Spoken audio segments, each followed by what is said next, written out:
Hello everyone, Gin here, and today I'm going to be talking about Advanced Warfare, what has been patched, what needs to be patched in my opinion, and what this would do.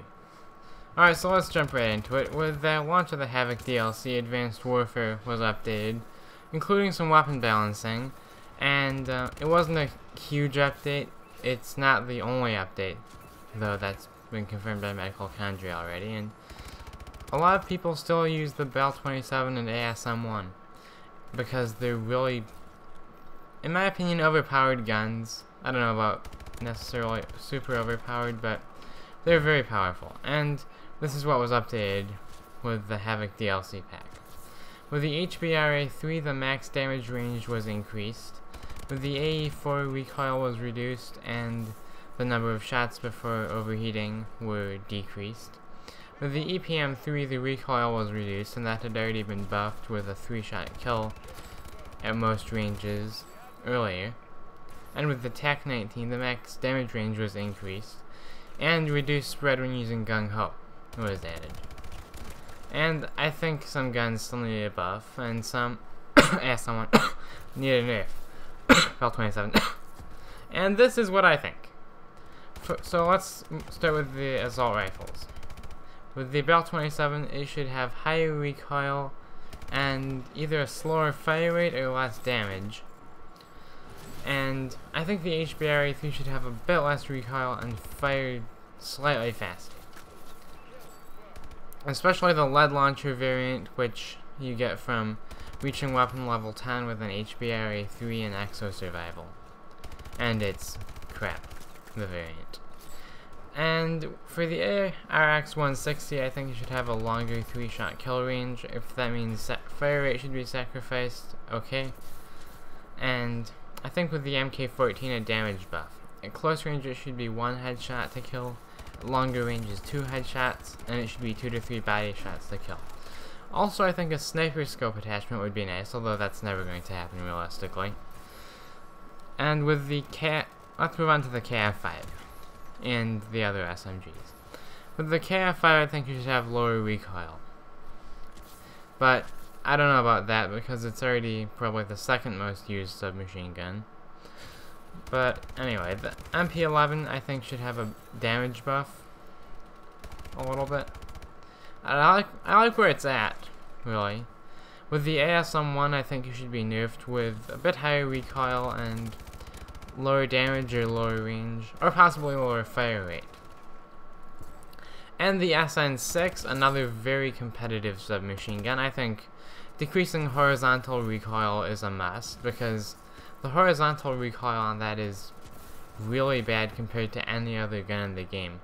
It kicks side to side extremely strongly, which it makes it hard to use personally. And the SAC-3, the akimbo-only submachine gun, should have a higher fire rate. Basically, I want them to be like the akimbo vectors from Modern Warfare 2, although realistically that's not going to happen because those things were very strong, to say the least.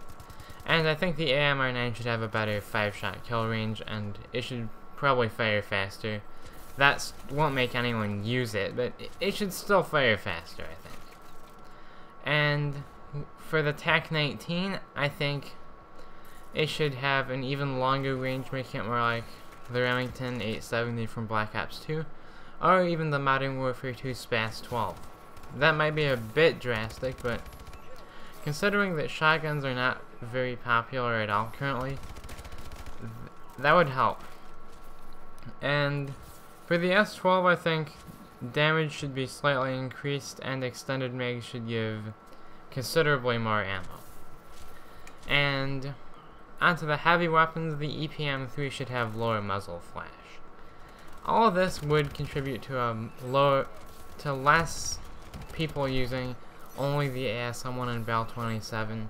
Yes, people would probably move on to the AK-12 and the KF5, but I like the KF5, so I don't really have a problem with that. But anyway, because seriously, the amount of weapon variety in Advanced Warfare right now is sad.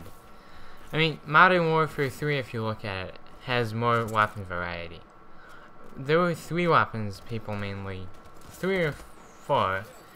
The ACR 6.8, the MP7, the Type 95, the Striker, and the Akimbo FMG9s. And as noob-like as those guns are, at least it isn't only 2 guns.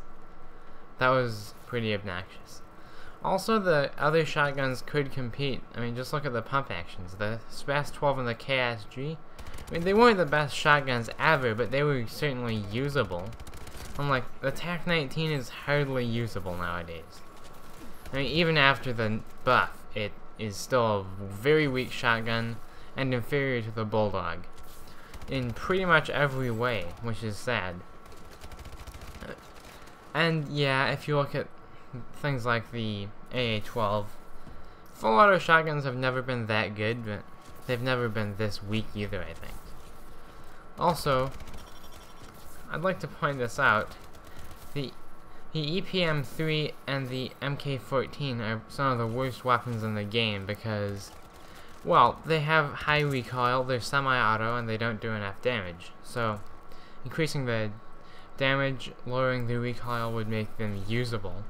I mean, they still wouldn't be, even if they were overpowered, people still probably wouldn't use them because in past Call of Duty games, semi-auto, or also known as single-fire weapons, have not been that popular.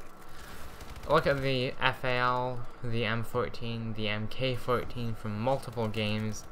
I mean, they just haven't been very popular, even though the MK14 in Modern Warfare 3 is very powerful. Full auto assault rifles and submachine guns have always dominated, even though there's never been a submachine gun that has been single fire. That would be pretty ridiculous. But anyway, thanks for watching, everyone. I'll see you later. Gim453 out. Also, I will try to upload more often. I'll probably upload another video tomorrow. I don't know though. Anyway, thanks for watching. I'll see you later. Gim453 out.